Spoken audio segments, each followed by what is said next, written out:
అసివేదల society నందు ఈరోజు కొత్తగా ఎన్నిక కాబడినటువంటి రామచంద్రరావు గారు, గారపాటి రామచంద్రరావు గారు, వేమరిపల్లి రత్న రాజేంద్ర గారు, గోనపరెడ్డి శ్రీనివాసరావు గారు, వీరు ముగ్గురితోటి చైర్మన్ గా రామచంద్రరావు గారు, అదేవిధంగా పర్సన్స్ గా రత్నాజలి గారు, అదేవిధంగా శ్రీనివాసరావు గారితో ప్రభుత్వ ఆదేశాల మేరకు ఈరోజు ప్రమాణ స్వీకారం మహోత్సవాన్ని ఏర్పాటు చేయడం కూడా ఈరోజు జరిగింది. దానికి విచ్చేసినటువంటి పెద్దలు, గౌరవనీయులు, ఆ నియోజకవర్గాన్ని ప్రగతి పథంలో ముందు నడిపిస్తున్నటువంటి పెద్దలు శ్రీ హెచ్బాబు గారికి, వేదిక మీద ఉన్నటువంటి మన అధ్యక్షుడిగా ఎన్నిక కాబడినటువంటి రామచంద్రరావు గారికి, అదేవిధంగా చైర్పర్సన్ గా ఎన్నిక కాబడినటువంటి ఇద్దరు డైరెక్టర్స్ కి, చౌదరి గారికి, రామకృష్ణ గారికి, ఎంపీపీ గారికి, అదేవిధంగా శ్రీనివాస్ గారికి, బీజేపీ నుంచి నారాయణరావు గారికి, అదేవిధంగా మండల అధ్యక్షుల వారికి, నియోజకవర్గ ఇన్ఛార్జ్ వారికి, జనసేన మండల అధ్యక్షులు, ఇతర నియోజకవర్గ నాయకులకు, ఇక్కడ ఇచ్చేసినటువంటి పల్సివేదల ఈ యొక్క పరిధిలో ఉన్నటువంటి 3-4 గ్రామాలకు సంబంధించిన రైతు సోదరులకు, అదేవిధంగా పత్రికా సోదరులకు ప్రతి ఒక్కరికి కూడా పేరు పేరున నా యొక్క నమస్కారం తెలియజేసుకుంటా ఉన్నా.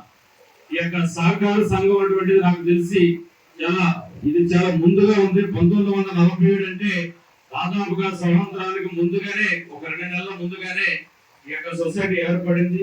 అప్పుడు యొక్క ఉద్దేశం కూడా ఏంటంటే ప్రజలందరికీ కూడా ఇది ఏదైతే వాళ్ళ పట్టణాల్లో కానీ గ్రామీణ ప్రాంతాల్లో ఉన్నటువంటి బ్యాంక్స్ ఏవైతే ఉన్నాయో, నేషనల్ బ్యాంక్స్ ఉన్నాయి అప్పట్లో, అవన్నీ చుట్టూ వాటి దగ్గరికి వెళ్ళి రైతులు రోజుల తరబడి, వారాల తరబడి, ఎందుకంటే పెద్దలు చెప్తా ఉంటారు, ఒక బ్యాంకుకి మనం ఒక రోజుకి తిరగాలంటే 3 జతల చెప్పులు పెట్టుకుని ఇంట్లో తిరగాలి. ఆ 3 జతల చెప్పులు అరిగిపోయే లోపు లోన్ వస్తుంది, అప్పటి వరకు రాదని చెప్పని కూడా గతంలో చెప్తున్న పరిస్థితి ఉంది. ఎన్నో రోజులు పనులు మానుకుని వెళ్ళాలి. అందుకని మన గ్రామీణ ప్రాంతాల్లో సహకార సంఘాలు ఏర్పాటు చేసుకున్నట్లయితే ముఖ్యంగా రైతులకి యొక్క ఎరువులు కానీ, విత్తనాలు కానీ సకాలంలో రైతులందరూ కూడా అందజేయడంతో పాటు వీరందరికీ కూడా స్వల్పకాలిక, దీర్ఘకాలిక సంబంధించినటువంటి లోన్స్ కూడా సాధ్యమైన తొందరగా 8% సహకార సంఘాలు ఏర్పడింది. ఒక గోల్డ్ లోన్ తీసుకుని వెళ్ళాలంటే మనం వెంటనే నిమిషాల మీద ఇక్కడ మనం ఇచ్చి పంపిస్తాం. అదే నేషనల్ బ్యాంక్ వెళ్ళాలంటే ఒక రోజు 2 రోజులు కూడా పట్టేటువంటి పరిస్థితి ఉంటుంది. కాబట్టి వాళ్ళు కూడా వారంతా ఎవరు వారానికి ఒక రోజు 2 రోజులు సెలెక్ట్ చేసుకుని దానికి ఒక అప్రైజర్ ఉంటాడు. మనం వెళ్తే అప్రైజర్ దొరకడం, అప్రైజర్ మేనేజర్ దొరకడం, మేనేజర్ వెళ్తే ఫీల్డ్ ఆఫీసర్ దొరకడం. ఆ విధంగా ఇబ్బంది ఉంటుందని చెప్పిన ఆలోచనతో ఇవాళ సహకార సంఘాలు ఆనాడు పెద్దలు కూడా స్వయంగా వీళ్ళు ఏర్పాటు చేసి ముఖ్యంగా రైతులకు ఇబ్బంది లేకుండా లోన్స్ ఇవ్వడం కానీ, ఎరువులు కానీ, విత్తనాలు కానీ ఇచ్చేటువంటి ఏదైతే ఉందో వాటిని ఇబ్బంది లేకుండా ఇవ్వాలని ఆలోచనతోటి ఈ సంఘాలు నిర్మించారు.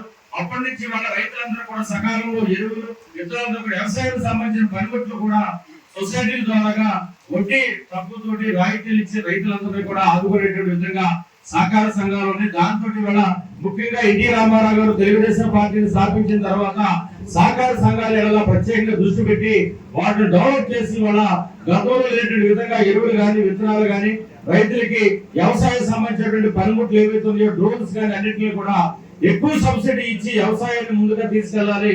ఇవాళ దేశానికి ఎన్నుకొక రైతు క్షేమంగా ఉంటేనే రాష్ట్రం బాగుంటుంది, ప్రజలు క్షేమంగా ఉంటారు అనే ఆలోచనతో ఈరోజు వ్యవసాయం మీద దృష్టి పెట్టి ఆనాడు ఎన్టీ రామారావు గారు తీసుకొచ్చారు. దాంట్లో భాగంగా వాళ్ళ చంద్రబాబు నాయుడు గారు 4వ ముఖ్యమంత్రి అయినప్పటి నుంచి కూడా రైతుల విషయంలో ఎప్పుడు కూడా వెనకడి లేకుండా రైతుల యొక్క సంక్షేమ అభివృద్ధి కార్యక్రమం తీసుకొచ్చారు. 14-19 కాలంలో కూడా చంద్రబాబు నాయుడు గారు ముఖ్యమంత్రిగా ఉన్నప్పుడు బరకాల దగ్గర నుంచి రైతులు పండించే పంట వరి ముఖ్యంగా మన ప్రాంతంలో ఎక్కువ కాబట్టి పంటలు ఎక్కువ పండించుకోవడానికి కానీ, లేదా మిల్లర్స్ కేటాయింపులు కానీ, వాళ్ళకి ఇచ్చేటువంటి గోడు సంచుల కేటాయింపులు కానీ ఇచ్చి రైతులందరూ కూడా ఇబ్బంది లేకుండా చేస్తూ ఎరువులు, విత్తనాలు కూడా సబ్సిడీ మీద ఇస్తూ డ్రిప్ ఇవాళ కొబ్బరి కానీ, కోకో కానీ, పావాయిలకు సంబంధించి కానీ, మెట్ట ప్రాంతంలో పొగాకు పండించిన రైతులందరూ కూడా 90%